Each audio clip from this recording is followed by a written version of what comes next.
امی مجھے آگے سے کہتی ہیں کہ ہاں اللہ کرے تمہاری خواہش پوری ہو جائے کہ تمہیں آسان زندگی ملے.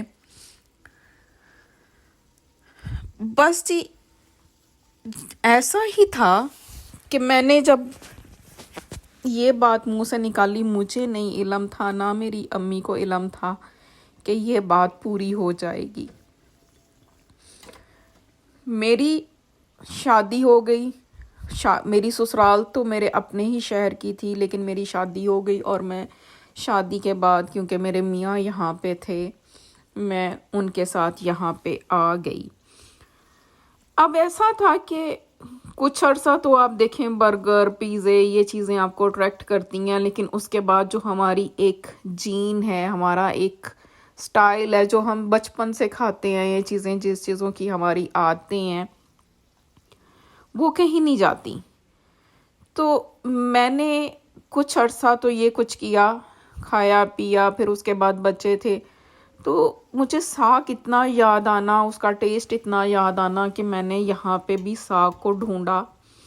اور یہاں پہ میں نے آپ کو پچھلے بھی 1-2 ولاگ میں دکھایا کہ ساگ چھوٹے چھوٹے بنچ میں آتا ہے، جیسے دھنیا کا بنڈل ہوتا ہے، تھوڑا سا ہوتا ہے. پھر میں نے اس کو لایا، کاٹا، بنایا، چھری کے ساتھ ایز یوزول پکایا. بائی دا ٹائم میرے بچوں کی یہ فیوریٹ ڈش بن گئی. میں جب ساگ بنایا کرتی تھی تو میرے بچے جو ہیں وہ جتنا بھی میں نے روٹی بنائی ہوتی تھی یا آٹا گوندا ہوتا تھا ختم کر دیتے تھے. یہ وہ بچے جو روٹی کھانے کا نام نہیں لیتے. تو میرے گھر میں ساگ آپ کہہ لیں کہ ہر مہینے میں ایک بار تو بن ہی جاتا تھا، اور میں اس کو بناتی تھی اور ہم لوگ مزے مزے سے کھاتے تھے. بڑا اچھا لگتا تھا. اور پھر مجھے یہ یاد آتا تھا، یہ بات میں نے اپنے ہسبینڈ کے ساتھ بھی کئی دفعہ شیئر کی کہ میں اس طرح سے امی کے ساتھ ضد کر رہی تھی، رو رہی تھی، اور ایسے میں نے منہ سے بات نکالی اور امی نے مجھے دعا دے دی. تو وہ دعا میری جو امی کی اللہ نے سن لی اور پوری ہو گئی. مجھے لگتا ہے کہ میری ماں کی یہ دعا مجھے کینیڈا لے کے آئی ہے، ورنہ ایسی کوئی بات نہیں تھی. خواب و خیال میں بھی نہیں تھا، کبھی سوچا بھی نہیں تھا کہ ایسا بھی ہو سکتا ہے، اور نہ ہی کبھی خواہش کی تھی کہ میں پاکستان سے باہر جاؤں. میری خواہش تھی کہ میں لاہور میں رہوں. میرا بیسکلی ہم لاہور سے نہیں ہیں، لاہور کے پاس میں ہی سٹی سے ہیں، لیکن میری پوری خواہش تھی کہ میں لاہور میں رہوں. مجھے لاہور کی لائف بہت اٹریکٹ کرتی تھی. اس کی کچھ ریزن یہ بھی تھیں کہ ہمارے ہاں جب کوئی بیمار ہو جاتا تھا تو اس کو لاہور لے کے جانا پڑتا تھا. کسی کو یونیورسٹی میں ایڈمیشن چاہیے تھا تو لاہور جانا پڑتا تھا. ہر چیز کے لیے لاہور جانا پڑتا تھا. تو مجھے لگتا ہوتا تھا کہ اگر میری لائف میں لاہور میں سیٹل ہو جاؤں، میں لاہور میں لیو کروں تو میری لائف بہت اچھی ہوگی. مجھے دوڑ کے نہیں جانا پڑے گا ہر فیسلٹیز کے لیے لاہور کی طرف. آج بھی جو دوسرے شہروں کے لوگ ان چیزوں کو فیس کر رہے ہیں، بڑے پرابلمز ان کو ہو رہے ہیں. جیسے لاہور میں رہنے والے لوگوں کو ہاسٹل کی فی نہیں پے کرنی ہوتی، لیکن ہمارے سٹی سے، ہماری فیملی سے جو بھی لاہور گیا اس کو ہاسٹل بھی پے کرنا پڑتا ہے. اس کے ساتھ ساتھ دیکھیں میں ساگ دھو رہی تھی، ساتھ ساتھ میں چاول بنا رہی تھی، کیونکہ ایک دن کا تو یہ کام نہیں ہے. میاں میرے بولے کہ آج تم 2 چیزیں کیوں بنا رہی ہو، لیکن اب کون بتائے کہ یہ تو بڑا لمبا چوڑا کام ہے. تو میری عادت ہے کہ میں ساگ کو پورا ہی دھوتی ہوں، میں کاٹ کے نہیں دھوتی کہ جیسے امیاں سکھاتی تھیں ہمیں.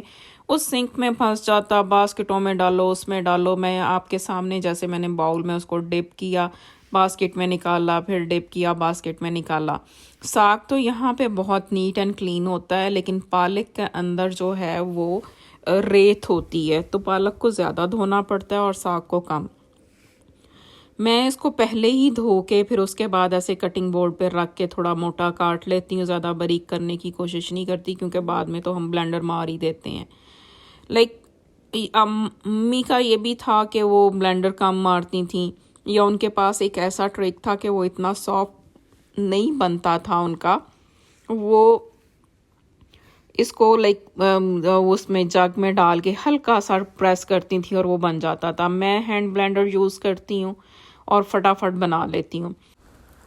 میری امی جاب بھی کرتی تھیں، اس کے باوجود ہر کام گھر کا خود سے کرتی تھیں اور ہر چیز میں ماہر تھیں، اور ان کی پوری کوشش تھی کہ ہمیں بھی ہر چیز میں ماہر کر دیں۔ تو یہ جو ساگ کی سٹوری اور اس کی ریسپی ہے یہ میری کنٹینیو ہے۔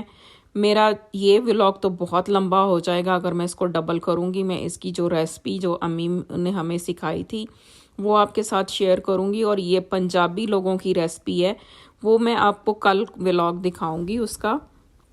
ساگ کا بیسٹ ٹیسٹ تو پنجابی ہی بناتا ہے اور وہی بنا سکتا ہے، اس کے علاوہ کسی کو نہیں آئی تھنک آتا۔ میں نے بہت لوگوں کے کھا کے دیکھے لیکن جو پنجابی ساگ بناتا ہے اس کا کوئی کمپٹیشن نہیں، وہ انڈین پنجابی ہو یا پاکستانی پنجابی ہو۔ تو میرے رائس جو ہیں وہ بن گئے، ساگ کی کٹنگ جاری ہے، اس کی جو کوکنگ کی ریسپی کل انشاءاللہ۔